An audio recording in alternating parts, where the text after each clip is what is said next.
Karibu sana mpendwa mtazamaji ambaye unayesikiliza kipindi chetu na kufuatilia vipindi vyetu vya Bado Lipo Tumaini. Leo tena ni siku nzuri, tumekusanyika tena siku ya leo kama vile tulivyokuahidi kwamba hatutakuacha. Najua kwamba unania sana na una hamu sana kutusikiliza popote pale ulipo. Ninajua kuna wengine ambao wako nje ya hii nchi, Marekani, wengine wako Afrika, wengine wako Australia, Sweden na mahali mbalimbali ambapo hatuwezi kutaja jina, ila tunajua unatufuata vizuri katika vipindi vyetu. Ninashukuru sana. Bado tuko katika studio yetu ile ambayo tunakuwa tunarusha vipindi vyetu. Kipindi kama unavyojua ni kipindi ambacho kinaitwa Bado Lipo Tumaini.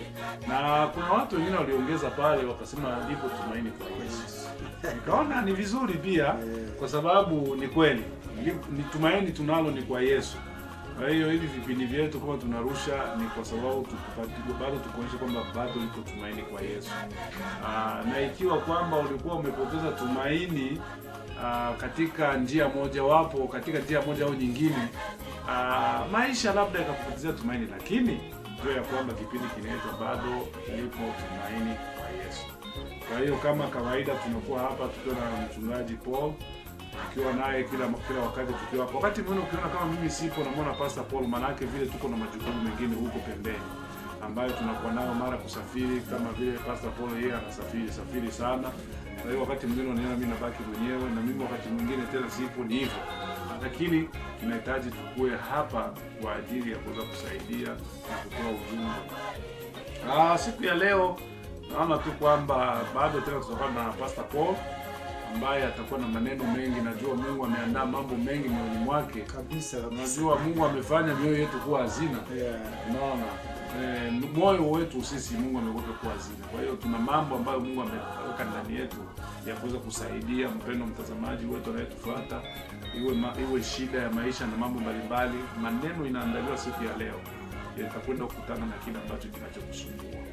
Na sitapenda kuponda muda, labda tu niweze kumpa nafasi Pastor Paul aweze kuja na ile neno ambalo Mungu amekwenda kumpa siku ya leo kwa ajili ya kuweza kusaidia na kukutana na maisha ulionayo kwa siku ya leo. Karibu sana mchungaji. Amina. Kwa neno ambalo Mungu ameweka moyoni mwako kwa ajili ya mpendwa mtazamaji ambaye karibu. Amina. Mungu ni mwaminifu tena, kwa sababu tunasema kila wakati yeye ni mwema. Ni siku nyingine tena ametupa tuweze kuendelea kutiana moyo, kwa sababu katika safari tulionayo katika dunia hii tunatiana moyo kila iitwapo leo, kwa kadri Mungu anavyotujalia neema hiyo. Na wiki iliyopita wale waliotusikiliza, nilikuwa na somo linasema subiri wakati wako au subiri muda wako. Na nikaonyesha kwamba nilitoa mfano mmoja, nikasema kuna mtu alikuwa ananiambia mimi nimeomba sana sipati majibu, lakini nikamuuliza swali, unaposema umeomba sana upati majibu unakadiria wapi? Yaani kipimo chako ni kipi? Unapimia wapi kwamba umeomba sana haujapata majibu, umeomba sana majibu yanachelewa? Kipimo chako ni nini? Je, kuna ahadi ulikuwa umepewa na Mungu kwamba hiki nitakifanya baada ya muda fulani? Anasema hapana. Sasa kama hapana, unasemaje majibu yamechelewa? Unapimia wapi kuchelewa na kuwahi? Lakini ni ile kwamba mtu anakuwa na mtazamo wake, anavyofikiria, alivyopanga, anatamani aone Mungu akitembelea kwenye ratiba yake badala yeye kutembea kwenye ratiba ya nani? Ya Mungu. Kwa hiyo nikafundisha somo hilo linalosema subiri wakati wako au subiri muda wako. Na nikasema tutaliendeleza tena wiki hii katika mtazamo huo wa kuonyesha jinsi ya kusubiri. Na nikiwa nimeandaa hilo, nikajifunza somo moja ambalo nimelisoma tu juzi kwenye mtandao, likanisikitisha sana. Kwamba kuna binti, nafikiri Nairobi, mtandao ulirusha baadhi ya watu mnaweza kuwa mnaliona. Binti alijitunika eti kwa sababu alikataliwa na kijana akamwacha. Walikuwa na mahusiano na kijana akawa amemwacha, basi binti akabaki peke yake. Sasa baada ya kusikia kijana amepata binti mwingine, yule binti akafanya nini? Akaamua kujitundika kafa.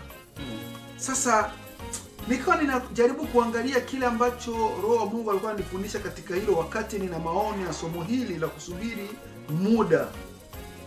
Nikasema kwa nini afanye kitu kama hicho? Kwa sababu Mungu, kitendo tu cha kukuumba mwanamke, yupo mwanaume kwa ajili yako. Kwa sababu alivyomuumba akasema huyu ni mwanamume, alimpa mwanamke. Kwa hiyo Mungu hicho alikwisha kukiandaa. Halafu kiangalia ni binti mdogo tu, si kwamba amefika umri wa kusema sasa amezeeka basi akata tamaa. Hapakuwa na sababu hiyo.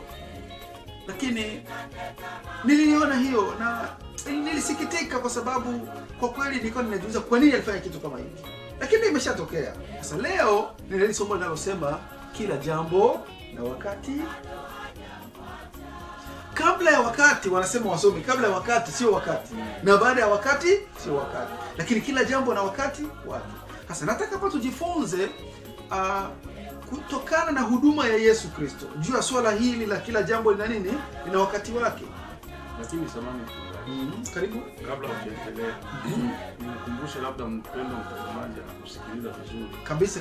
Najua lile somo unaposema kwamba kuna somo lile linasema kwamba subiri. Sasa niko naona kwamba mpendo mtazamaji labda ataona, atalitafuta kwenye mtandao asipate. Na unajua unatembea sehemu nyingi. Inawezekana umefundisha sehemu hapo hujafundisha hiyo. Labda nilipenda niseme kwamba hilo somo labda bado hapo. Okay. Naona uliandae kwa wakati fulani hivi umelitangaza. Najua wapenda watazamaji wanapenda sana. Sasa akienda kutafuta asipoliona sasa tena vipi?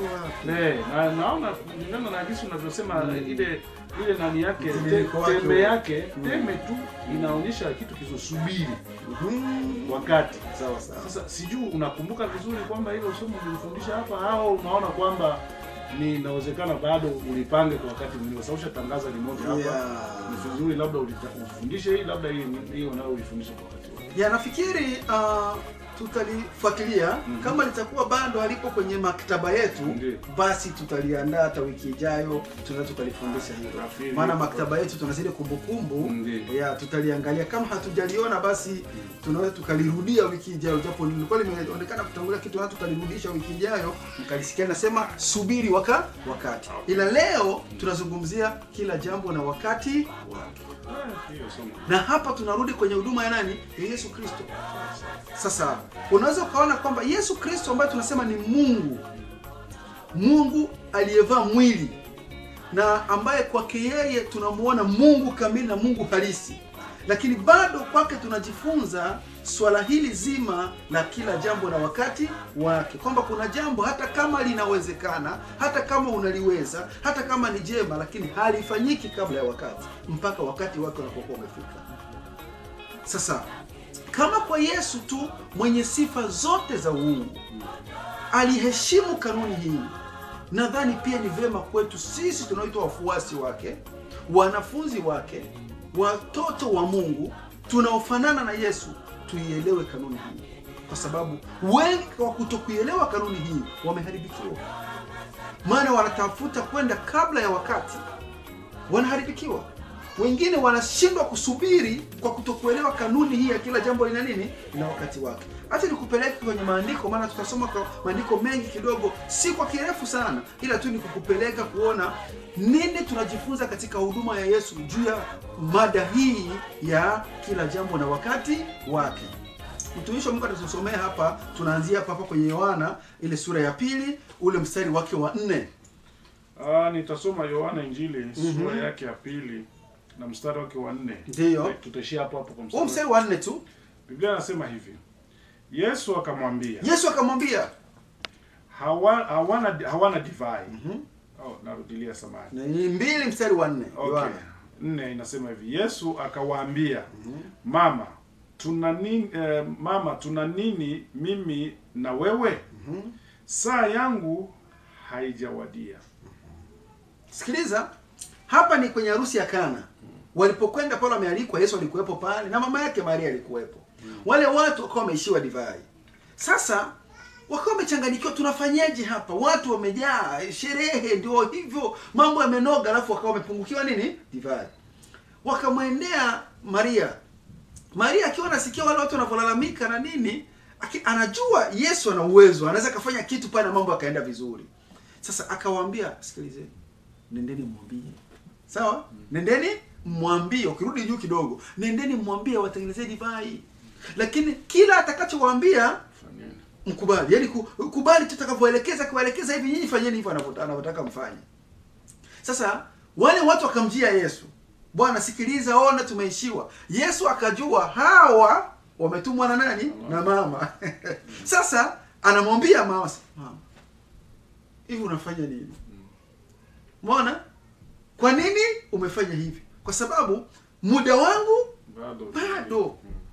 Muda wangu wa kuweza kufanya matukio haya bado. Ina maana kuna kitu inaitwa incubation. Yaani bado nimeatamia, kuna vitu bado nimeviatamia, sijavi expose bado, sijaanza kuvitoa. Sasa wewe unaanza kuvilipua kabla ya nini? Wakati. Kwa nini bwana anamwambia mama? Uli mama yake kabisa mzazi, lakini anasikitika kwamba kwa nini mama anani expose mapema kabla ya muda wake. Maana yake ni kwamba anajua kwamba haya yote yanabudi kufanyika, lakini kwa wakati wake. Sasa kwa sababu anamheshimu mama na asingetaka kumwaibisha mama kwamba aonekane hakutii, alifanya. Lakini ukiangalia kauli ile, sentence ile inaonyesha kwamba hakutamani kufanya bado kwa sababu kuna kitu alikuwa anakisubiri. Hebu nenda ile sura ya 7, wale mstari wa 6. Yohana sura ile ya 7. Ile ya 7 mstari wa 6. Sawa.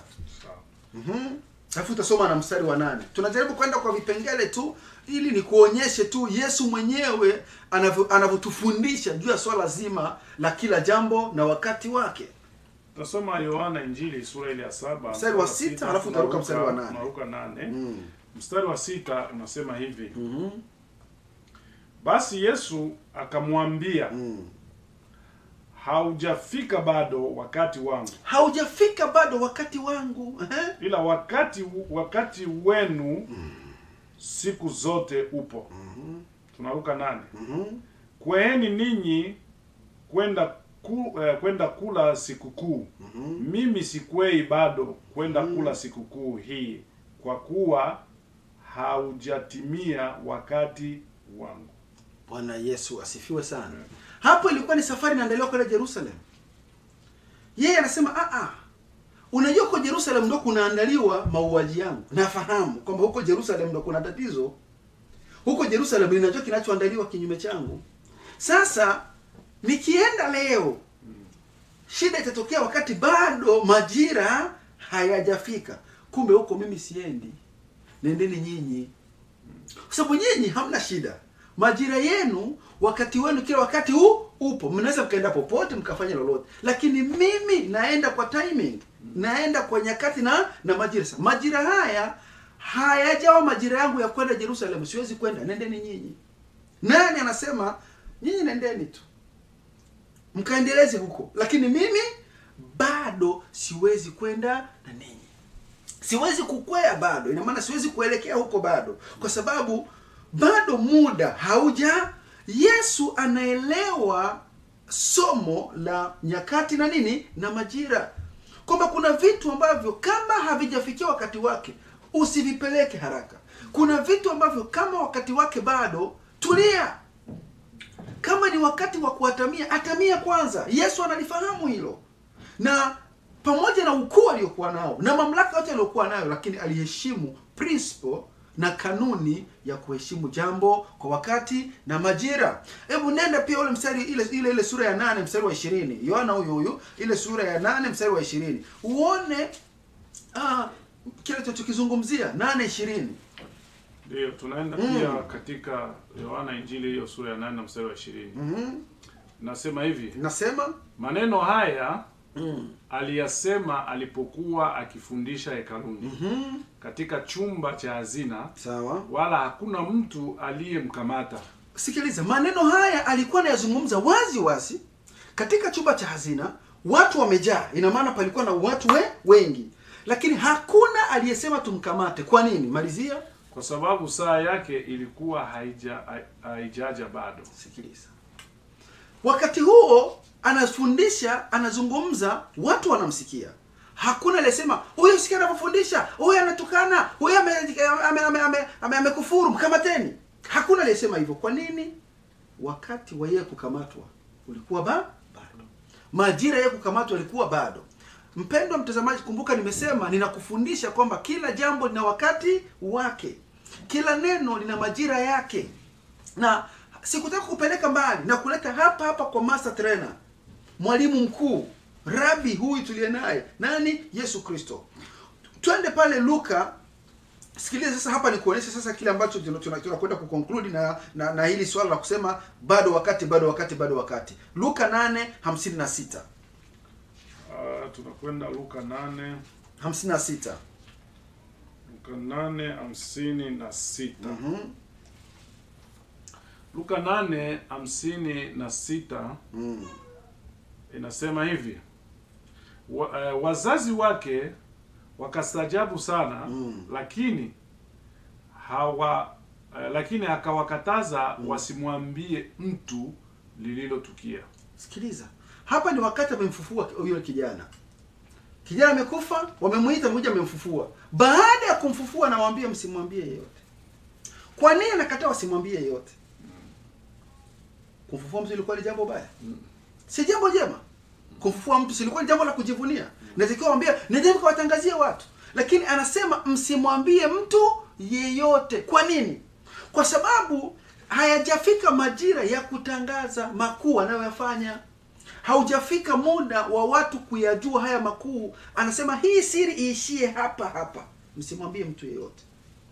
9:21 Luka 9:21. Nimesema tutasoma maandiko mengi kidogo ili uelewe kwamba hiki ninachokizungumza tujifunze hata kwa Yesu Kristo, mwenye uweza wote, mwenye mamlaka yote, lakini alijua siri iliyopo ya kusubiri wakati na majira. Luka 9:21 inasema akawaonya, akawakataza wasimwambie mtu neno lolote. Wako mlimani, wakaona maono yakaonekana pale. Walivyoyaona akasema iwe siri, msimwambie yote. Haya mlioyaona yabaki siri. Kwa nini awakataze? Kwa sababu anajua kama wataexpose haya yanayotokea, yanaweza yakakwamisha mambo mengine, yanaweza yakaharibu mambo mengine huko mbele. Kumbe wasubiri kwanza, waache kwanza, watulie. Haleluya. Amen. Wafanye nini? Watulie, kwa sababu kila jambo na wakati wake. Wasiende wakalimwage mbele za watu. Bwana, unajua tulikokuwa, tuliona maono, ilikuwa hivi, tukaona watu watatu, tukaona hivi, tukasikia sauti hivi. Majira hayo bado, subirini wakati wa kuyaweka wazi, nitakuambieni. Lakini kwa sasa tulieni. Endelea pale Mathayo 17:9. Mathayo 17:9.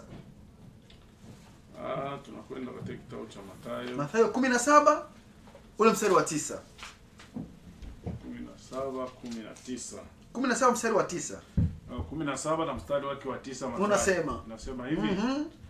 Na walipokuwa wakishuka mlimani, ndio Yesu akawaagiza, na maana akawaambia, akawaamuru, akasema msimwambie mtu yeyote habari ya maono hayo hata mwana wa Adamu atakapofufuka katika wafu. Sawa kabisa. Umesikia?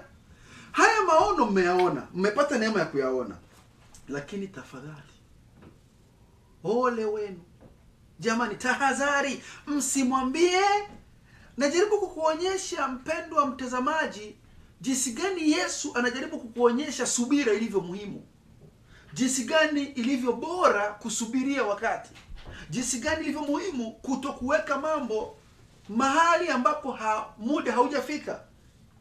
Anakufundisha maana ya subira, faida za kusubiri, faida za kutarajia jambo kwa wakati na majira yake. Huyu ni Mungu mwenye uwezo wote, mwenye mamlaka yote, lakini ona anavyofundisha. Tena hapa anawaambia ni wanafunzi wake, subiri. Ngoja kwenye kipengele kitu tumalizie mstari huu wa Mathayo 8 ule mstari wa 4. Mathayo 8 mstari wa 4. Tumalizie kipengele cha subiri. 8 mstari wa 4. 8 mstari wa 4 Mathayo. Anasema nini? Biblia inasema Mathayo 8:4 inasema Yesu akamwambia, angalia, usimwambie mtu, ila enenda zako ukajionyeshe kwa kuhani, ukaitoe sadaka kama alivyoamuru Musa, iwe ushuhuda kwao. Huyu amekuja ni mwenye ukoma. Akaja kwa Yesu. Naomba unisaidie. Najua uwezo huu nao. Kama ukitaka unaweza kunitakasa. Yesu akasema kuna shida, mimi nataka takasika. Akatakasika. Lakini baada ya kutakasika kwa anawaambia usimwambie mtu yeyote. Mnielewa? Tunajiuliza kwa nini amwambie asiende kuambia watu? Kulikuwa na ubaya gani? Mimi nilikuwa na ukoma, nimepona. Unanikatazaje nisiende kuambia watu? Lakini siri ni kwamba Yesu anajua kwamba kuna wakati wa watu kujua matokeo yake, kuna wakati wanaotakiwa watu kufahamu makuu anayofanya, lakini majira haya bado. Na yakitokeza mapema kabla ya muda kufika, kuna mambo yanaweza yakakwamishwa, kuna hatua zinaweza zikaharibiwa. Ndio maana anasema subiri kwanza, usimwambie wewe, nenda tu kwa kuhani. Umwambie kuhani, mimi nimeponywa, sadaka yangu ya shukrani hii. Ukatoa ushuhuda huko, ishia hapo. Usitangaze kwa watu wengi. Kwa hiyo unaona hapa alivyokuwa na wakataza. Lakini ngoja kwa sasa muda ulipowadia, majira yalipokamilika, muda ulipofika, yale maficho, makatazo aliyokuwa nayo kwamba watu wasifanye, yote aliyaondoa. Na alikuwa anawaambia sasa nendeni mkawaambie. Hebu nenda pale Yohana 12:23. Injili ya Yohana 12:23. Tunakwenda Yohana 12 mstari wa 23, halafu utaruka ule mstari wa 27. Yohana 12:23. Ngoja usikilize sasa vile ambazo alikuwa anaviweka, anaanza kuvibomoa sasa. Anaanza kuviondoa. 12:23. 12:23 inasema hivi. Naye Yesu akawajibu akasema. Saa imefika. Sikiliza. Kuna alisema msiwaambie mtu. Kama ni Yerusalemu nendeni wenyewe. Kama ni huko pandeni wenyewe. Lakini hapa anasema nini? Saa imefika. Now it's time. Now is the time. Endelea.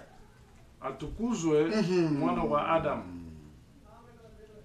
Sikiliza. Sasa saa imefika, atukuzwe nani? Mwana wa Adamu. Kwamba sasa hivi hata ikijulikana ninachokifanya, watu wajue. Lolote na liwe. Liwalo na liwe. Maana wakati huu sina hofu tena. Waambieni watu. Nenda mstari wa 27. 27. Ile ulisoma 12, soma 23, umesoma 27. 20 hapa 12, ulisoma 23, sasa soma na 27. 27. 27 inasema hivi. Sasa roho yangu imefadhaika. Nami nisemeje? Baba, uniokoe katika saa hii, lakini ni kwa ajili ya hayo nilivyo ifikia saa hii. Asa anasema saa hii, yani ile saa sasa ambayo anajua anakwenda kupitia magumu, anakwenda kuingia kwenye mateso, anasema sasa imefika. Kwa maana kwamba haoni sababu ya kuficha kitu tena, haoni sababu ya kuogopa tena, maana anajua sasa umefika nini? Wakati. Kile kilichokuwa nakataa kule mbele kisijulikane, inafika mahali anasema hakina sababu ya kujificha tena. Sasa waambieni watu wazi wazi. 13 mstari wa kwanza. Hiyo Yohana 13 mstari wa kwanza anasema basi kabla ya sikukuu ya Pasaka, Yesu hali akijua ya kuwa saa yake imefika. Sikiliza, hali akijua nini? Kuwa saa yake imefika. Kule kwa mama yake alimwambia, mama, saa yangu haijafika bado, si ndio? Ila hapa anasemaje? Kwamba akijua ya kuwa saa yake imefika.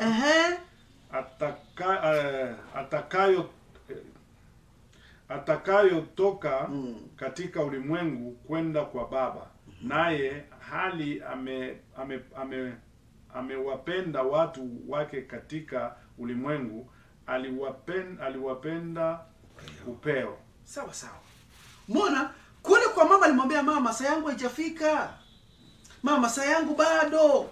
Ila hapa anasema sasa akiwa amefahamu kwamba saa yake imefika, saa yake ya kutolewa, saa yake ya kwenda kwa Baba, akawa na huzuni na kusikitika kwa sababu anakwenda kuacha wapendwa wake. anajua wakati wapendwa wake anakwenda kuwaacha, ikawa sikitiko. Kwa hiyo mwanzoni anasema saa bado, hapa anasema saa imefanya nini? Imefika. Unaona maeneo haya mawili. Kumbe kuna kipindi cha majira na nyakati. Kuna wakati majira yanakuwa bado, tulia usubiri majira yako. Kuna kipindi saa haijafika, usikurupuke na mambo, usichukulie mambo haraka haraka, subiri. Yesu mwenyewe anatuonyesha somo hili, anatuonyesha mfano huu. Subiri muda wako ufike, subiri wakati wako ufike. Ukifika wakati wako utasema kama Yesu, sasa saa imefika. 16 Yohana mstari 32. 16 Yohana mstari 32. Nitasoma Yohana 16:32. Nakupa maandiko haya mafupi lakini uone tu tunavyojifunza kwa huyu master. Mimi napenda kumuita Yesu master trainer, maana mimi ni trainer na hilo neno nalipenda kwa sababu ninalitumia sana. Kwa hiyo mimi huwa namchukua Yesu kama mentor, lakini pia kama master trainer, na tunatamani kujifunza sana kutoka kwake. 16:32 soma. 16:32 nasema hivi: Tazama saa yaja. Tazama saa yaja. Naam. Imekwisha kuja. Ambapo mtatawanyika sawa. Kila mmoja kwao. Hapo. Saa yaja. Na sasa imefika. Kwamba wakati huu sasa hakuna tena kitu kuficha. Kila jambo liwekwe wazi. Kila jambo sasa liwekwe wazi kwa sababu hakuna cha kuficha tena, maana muda wa ukombozi umefika. Na ukombozi hautatimia isipokuwa kupitia mauti ya nani? Ya Yesu Kristo. Sawa na kusema hivi, Yesu anasema sasa hivi hakuna kuficha jambo. Waambieni watu kila mnachokiona, waambieni watu kila kinachotokea, liwalo na liwe. Kama ni kufa ndio kumefika wakati. Kama ni kufa ndio kufa kwenyewe huko. Hakuna uoga tena. Hakuna hofu tena, kwa sababu ndio wakati umefanya nini? Umefika. 17:1. 17 Yohana. Na mstari wake wa kwanza anasema hivi: maneno hayo aliyasema Yesu akiinua macho yake kuelekea mbinguni. Sawa. Akasema, Baba, saa imekwisha kufika. Mtukuze mwanao. Sawa. Ili mwanao naye akutukuze wewe. Sasa hapa na conclude anasema, Baba, huko kote juu nilikuwa ninasema bado. Huko kote juu nilikuwa ninasema majira hayaja, lakini sasa hivi nawaambia wazi kwamba majira yamefika, maana ni wakati wa mwana wa Mungu kutukuzwa, ili kutukuzwa kwa mwana Baba atukuzwe. Kwa hiyo hakuna hofu tena. Hakuna uoga tena. Mambo yamefanya nini? Yamekwisha. Ndio maana sasa kwenye Marko 5:19 nawaambia sasa msikae kimya tena. Waambieni watu wajue ukweli. Malizia Marko 5:19 ili tuweze kuhitimisha somo letu la siku ya leo. Marko 5:19. Tutakwenda kwa Marko 5:19. Tuone maandiko yanasemaje hapa. Ndio. Marko 5:19.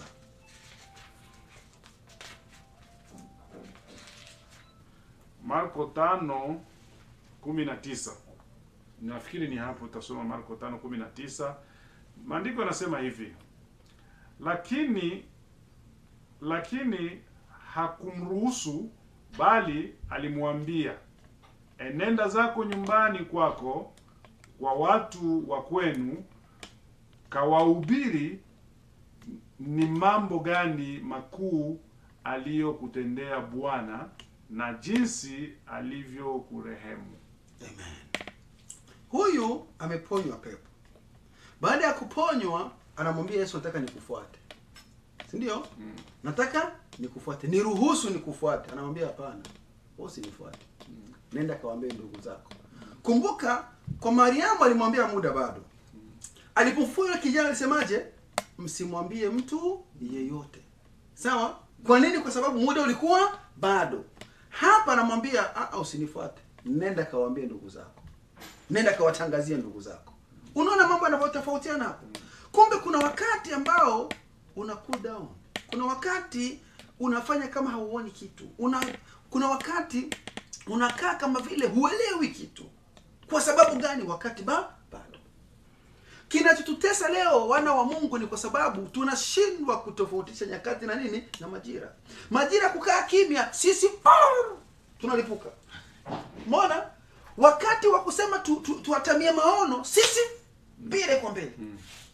Wakati tumepata kama maono tu kidogo, ndio bado tunataka kukatamia, sisi umeona? Matokeo yake tunaharibu timing. Tunaharibu ile flow ya utendaji. Tunaharibikiwa, tunaishia njiani. Unakuta mtu alikuwa na mwanzo mzuri, ghafla amepotea.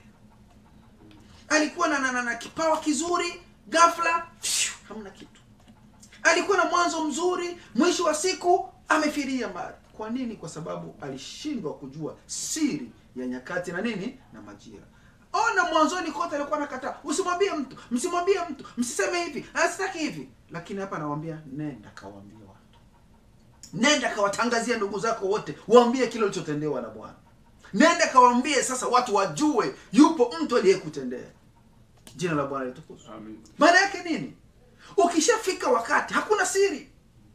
Kama wakati umefika. Lakini kabla ya wakati, atamia, kaa kimya, funga mdomo, tulia, subiri. Hili ni somo nataka tujifunze na wewe mpendwa mtazamaji. Sijajua ni wapi Mungu anataka ujifunze kusubiri wakati. Kuna mambo inawezekana bado umeyatamia, lakini unakurupuka, unatamani tu uonge. Sikiliza, ukisikia sauti inakwambia tulia, tulia kwanza. Ukisikia sauti inakwambia bado, sio ujinga, hapana. Kusubiri sio ujinga. Maana kila jambo na wakati wake. Tena hata Mhubiri alisema hivyo. Kila jambo na wakati wake, na kila kusudi na majira yake. Ni hapo majira kwa kila kusudi. Sio bure. Yesu tumemwona kiliyofanya. Mhubiri ametuambia hayo. Na mimi leo ninakukumbusha tena, mpendwa msikilizaji, mpendwa mtazamaji wetu. Nisikilize hivi ninavyokuambia. Usio mwepesi. Unajua Yakobo anasema uwe mwepesi kusikia, ila usio mwepesi kuongea. Nini maana yake? Ni subira hiyo. Hiyo ni subira.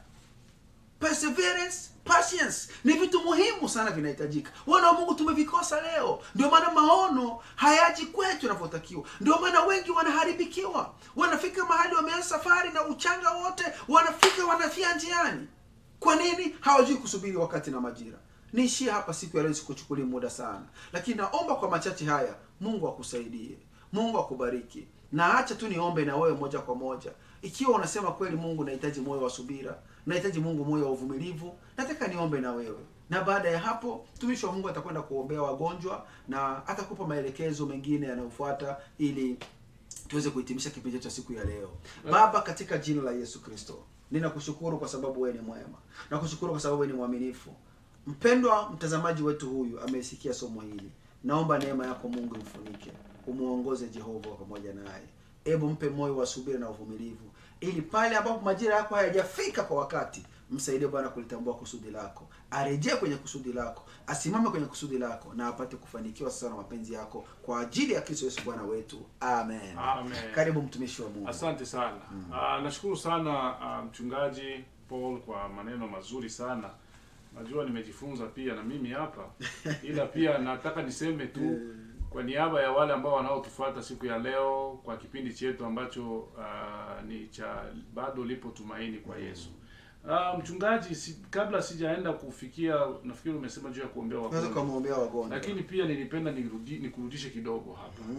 Unajua wakati mwingine inabidi tuwe tunaulizana maswali. Ndio. Ili kusaidia mpendo mtazamaji, kwa sababu wako mbali, wengine hata simu labda watupigii. Lakini usiache kupiga simu ikiwa na namba yetu, wakati tunatoa namba ya simu tupigie. Ila leo nataka nimsaidie hapa mpendo mtazamaji ambaye amesikia hili somo. Kwa kweli ni kweli kwamba mtu anaweza akaatamia. Unaona, akaatamia yale maono na akaatamia labda ujumbe, akaatamia yani kusubiri wakati. Sawa. Sasa unaweza ukasemaje kwa kutaka kumwambia mpendo mtazamaji aweze kuelewa wakati anawezaje kujua kwamba huu sasa ndio wakati. So unaona, hata unajua, niende mfano wa kuatamia. Ndio. Unajua bata anapoatamia mayai, inafikia wakati anajua kwamba hapa inaenea sasa. Hapo watoto vifaranga labda vinatakiwa vitoke, vinaanza vyenyewe kutoka kulingana na joto. Sasa joto ile ndio inakuwa ikishakuwa ikishazidi kishikia wakati wake, bata vifaranga vinatoka. Sasa mfano mtu anasubiri, ana maono, sasa anataka ifikie sehemu, sasa anataka kwenda. Unaona, kwa sababu unajua mtu kama hakijua vigezo inamsaidia pia. Nafikiri mpendo mtazamaji atakuwa amefurahi kwa hii swali nauliza hapa.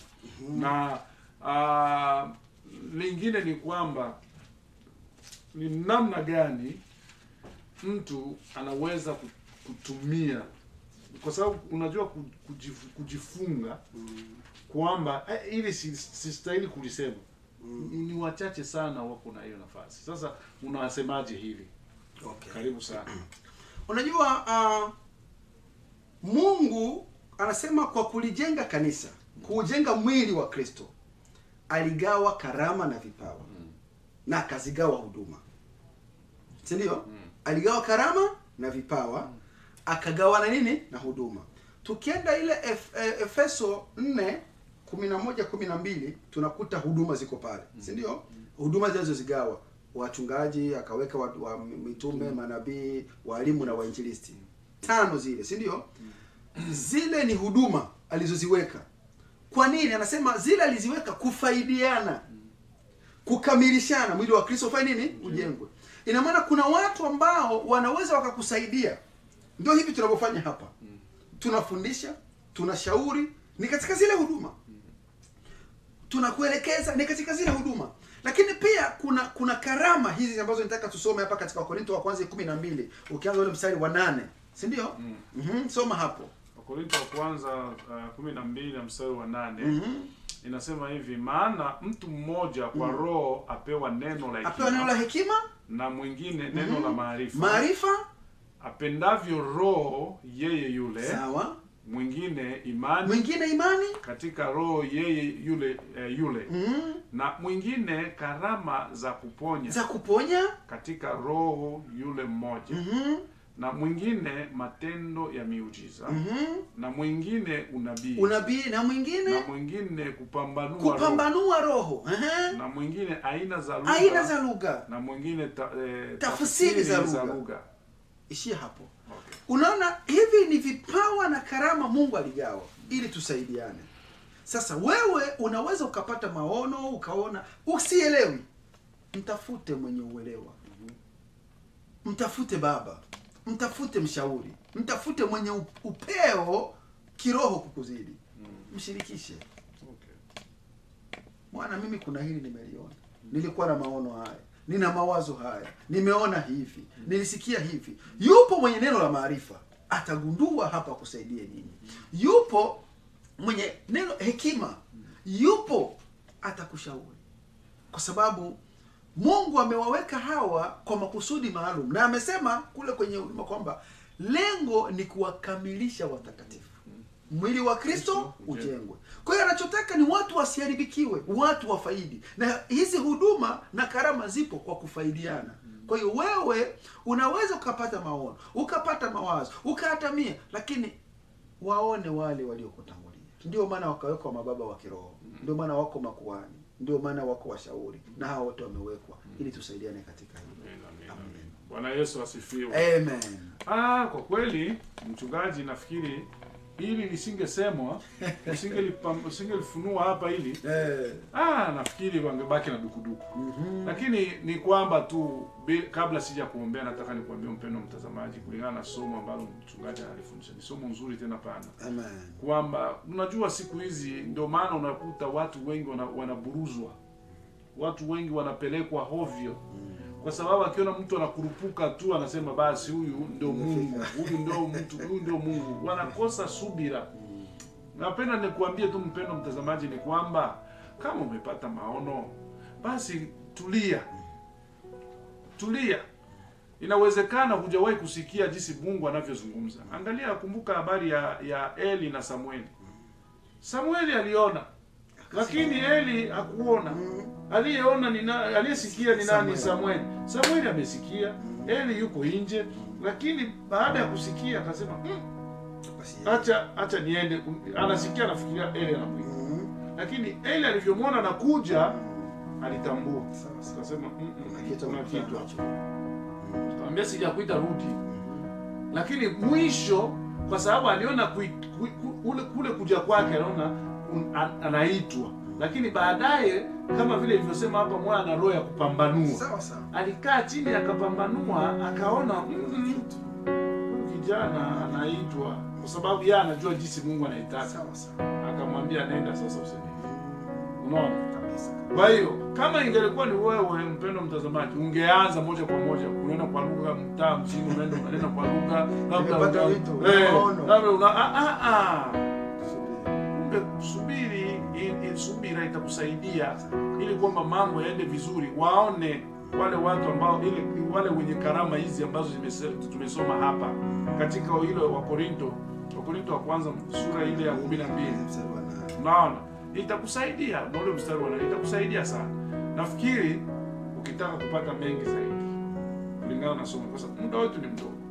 Hatuna muda wa kukaa hapa siku yote nzima tukiwa tunafundisha haya masomo. Lakini ukitaka mengi zaidi, mpigie Pastor Paul, tutakupa namba baadaye. Acha tuombee wale wenye kuwa na shida ambao inawezekana kuna mtu ambaye ndani yake alikuwa anasema ili tatizo limenipata leo, nitaenda wapi? Na kuna mwingine, mpendo mtazamaji unayenisikia, inawezekana ulifika hospitali siku ya leo au ulienda jana. Roho ameniambia niseme hili, na ukafika huko ukaonana na daktari, ukaonana na dokta, ukaonana na sijui nani, akakwambia hili kabisa hapa huko ili haiwezekani. Napenda nikuambie siku ya leo kwamba inawezekana. Bado lipo tumaini tena kwa Yesu. Yeye ambaye ana uwezo wa kufanya kila ambacho daktari anakuambia haiwezekani, yeye anakwenda kufanya. Kwa hiyo unachotakiwa tu ni wewe ukubaliane na hii neno, ukubaliane na hii sauti, haya maneno tunayosema hapa, basi uponyaji uko na wewe. Hapo tu, tena kwa dakika fupi tu utaanza kujisikia Mungu anakwenda kutengeneza. Nimesikia watu wengi wamesema leo maini haiponi. Maini ukiuma ini basi. Mpendo mtazamaji, inawezekana una tatizo la ini, lakini mimi sijui, wewe unajua na Mungu anajua, na unasikia hii ujumbe. Nataka ni transmit. Nataka ni kuambukize hii imani niko nayo, ili tutakapoomba na wewe uwe na ushuhuda. Upate namba yetu ya simu, tupigie. Na hata kama kutupigie, nenda ukashuhudie watu wengine, waambie kwamba Bwana ameniponya niliposikia hiki kipindi na kweli uponyaji wangu umeonekana. Basi gusa popote pale ambapo unaona kwamba panakusumbua. Hii ni alama tu ya kuonyesha kwamba ule mkono wako nataka tuombe Mungu, ule nguvu za Mungu zikashuke pale katika ule mkono wako pale unapogusa, na nguvu za Mungu zitembee ndani ya mwili wako, ikatende kitu ambacho kuamini kwamba kitafanyika. Nataka nikuombee kwa muda, jiweke tayari uweze kupokea badiliko na upokee uzima kutokana na neno. Acha niombe na Baba, katika jina la Yesu Kristo wa Nazareti. Ninakushukuru, ninasema asante kwa huu muda na nafasi hii ambayo umetupa. Ninakushukuru kwa kipindi hiki ambacho umekipanga ili kwamba kiwe jawabu la matatizo na vitu na majibu mbalimbali ya watu wako ambao baadhi yao wako hapa na wengi ambao hatuko nao hapa. Baba, ninaomba mkono wako ambao sio mfupi ukaguse mahali pale anapogusa mpendo mtazamaji. Baba, ona shida aliyo nayo, ona matatizo ambayo inayomkumba.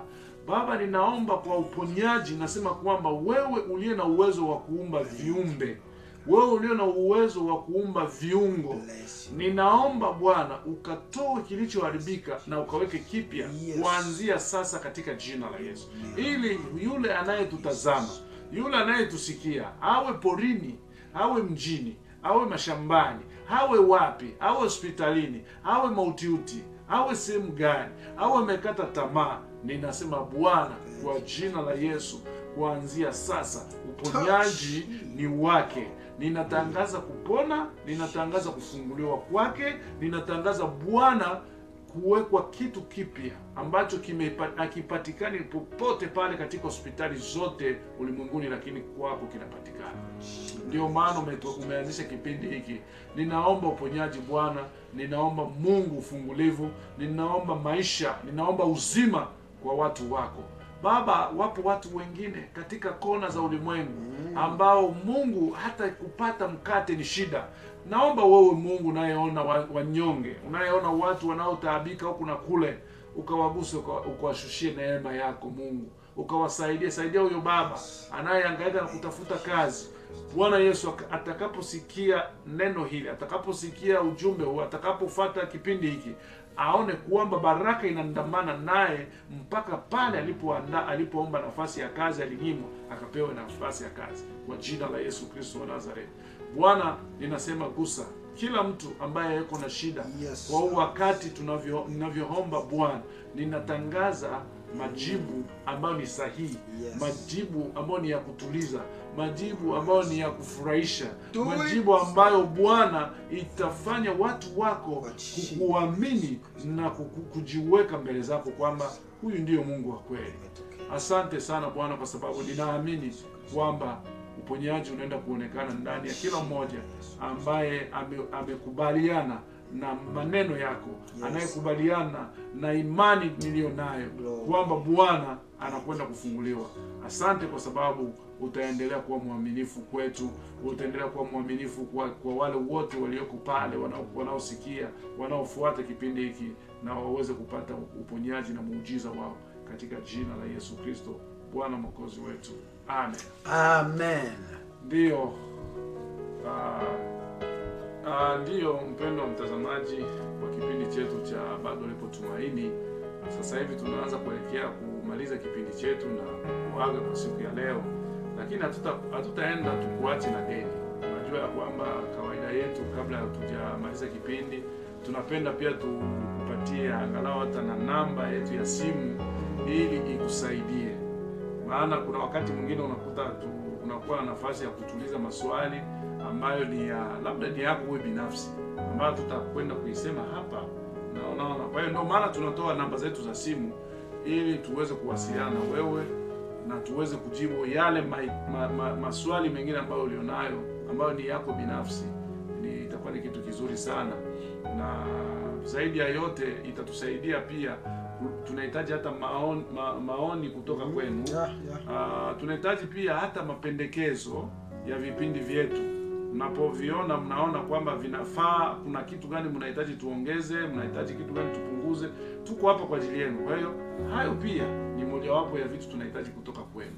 Kwa hiyo nianze na Pastor Paul aje akupatie nambari ya simu yake na chochote alichonacho kwa ajili ya mawasiliano akupe, ili kwamba ikusaidie wakati tunapokwenda tunaagana na wewe mpendwa mtazamaji. Kwa hiyo nimkaribishe Pastor Paul aweze kukupa nambari yake ya simu. Okay. Karibu sana. Ya mpendwa mtazamaji, namba yangu ya simu ni 832 640 8768. Ninarudia, ni 832 640 8768. Kwa wale walioko Marekani tumia hiyo. Ukiwa nje ya Marekani anza na alama ya kujumulisha 1, alama ya kujumulisha na 1, halafu weka 832 640 640 halafu 8768, utakuwa umenipata. Na ukitaka kunipata pia kwa Facebook, basi unawaenda tu andika pale Paul Mamba, utanikuta hapo, utauliza swali, nitakuhudumia. Lakini pia unaweza kusubscribe kwenye kipindi chetu. Ukisubscribe utakuwa ukipata taarifa kila tunapokuwa hewani namna hii. Kipindi kinaporushwa utapewa taarifa, utakuwa ukitusikiliza. Mungu akubariki sana. Asante sana mtumishi mchungaji Pastor Paul. Nafikiri unaweza kumpata Pastor Paul hata kwa WhatsApp. WhatsApp nipo, hata kwa Messenger pia. Messenger nipo, Instagram nipo, Twitter nipo, LinkedIn nipo. Kwa hiyo vitu vyote yupo. Kwa hiyo wewe unachotakiwa tu ni umtafute Pastor Paul, anapatikana. Unajua tunajiweka hivyo kuwa hewani ili kwamba sasa kama watu wa ulimwengu shetani anajiweka hewani, kwa nini na sisi tusijiweke hewani jamani? Watu wengine wanaogopa vile vitu. Mbona tunajiweka hewani ili na sisi tuweze kusaidia wale ambao wanajiweka hewani. Watu wa giza wanajiweka hewani ili watu wapate kwa urahisi, na sisi tupatikane pia kwa urahisi kwa nyinyi wapendo wetu ambao mnaotutazama. Namba yangu ya simu na mimi ni ukiwa hapa Marekani ni 616 589 4793. Hiyo ni kwa hao ambao waliopo hapa Marekani. Walio nje ya Marekani, kama alivyosema Pastor Paul, weka pale alama ya kujumlisha, kisha weka 1. Narudia tena 616 589 4793. Nirudi kwa Kifaransa kwa sababu kwa watu ambao wanatusikia kwa Kifaransa pia. Kwa wale ambao hawajui Kiswahili, kwa sababu Kiswahili hiki tunachosema namba hizi ni Kiswahili ambacho labda wengine hawaelewi. Kwa hiyo kwa lugha ambayo ni rahisi sana, andika +1 kwa wale wako nje, kisha andika 616 589 4793. Hiyo ndio namba yetu ya simu. Na ukienda kwa Facebook utanipata, andika tu Banza Mukala utanipata. Ukienda kwa Messenger utanipata vile vile, na kwa WhatsApp pia napatikana. Lakini pia kwa wale ambao wako hapa Marekani, ambao wako kando yetu hapa, nikupe pia nafasi ya kututembelea. Kama uko na nafasi ya kuja kututembelea, njoo kanisani. Kuna vipindi vyetu vinaanza mida ya saa 7 kamili, 13 register. Tuko pale South Wyoming. Pale ndipo tuna address. Nafikiri ni vizuri ni pia nitoe na address ya kanisani ili kwamba ikusaidie. Kwa hiyo tuko kwenye namba inaanza na 2730. Tuko iko ni street, iko 56 Street, ndio tuko pale South Wyoming. Na ukiandika hiyo au unaandika kanisa la Cornerstone utakuwa umetupata. Kwa hiyo narudia namba ni 2730, alafu unaweka na kale ka TH. Unaandika 56 kisha unaweka TH. Maana yake iko ni street ya 56 au 56. Tuko South Wyoming. Kanisa tunaloabudia ni Cornerstone. Ukiandika Cornerstone South Wyoming, hata kama kuandika anwani yote utatupata. Kwa hiyo karibu sana kwa vipindi vyetu vya ibada. Tunakuwa pale kila siku ya Jumapili, tunakuwa pale tukiwa na ibada yetu ya kawaida. Tunataka tukuage kusema kwamba mimi pamoja na Pastor Paul, pamoja na fundi mitambo wetu Bwana Vianney ambaye yuko pale kila siku kuturusha hewani, tunasema kweli Mungu akubariki mpendwa mtazamaji. Na zaidi pia tuache tukubariki pia fundi mitambo wetu Vianney, kwamba Mungu ambariki sana. Amejitolea sana. Kama unaona studio hii inapendeza, ukitaka kurusha vipindi kama hivi, basi muone Bwana Vianney. Ni kijana ambaye anatusaidia sana kwa kurusha vipindi hivi. Nafikiri mandhari ya studio najua unaipenda. Sio sisi umuone yeye, kwa sababu sisi hatuna utaalamu. Studio yetu yeye ndio anafanya kazi ndani ya studio, na yeye ndio anaturusha katika vipindi vyetu. Kwa hiyo tunamshukuru sana kwa kazi, na tungependa tukuage kabisa kusema kwamba kwaheri, lakini karibu tena katika kipindi chetu cha Bado Lipo Tumaini kwa Yesu. Mungu akubariki. Amen.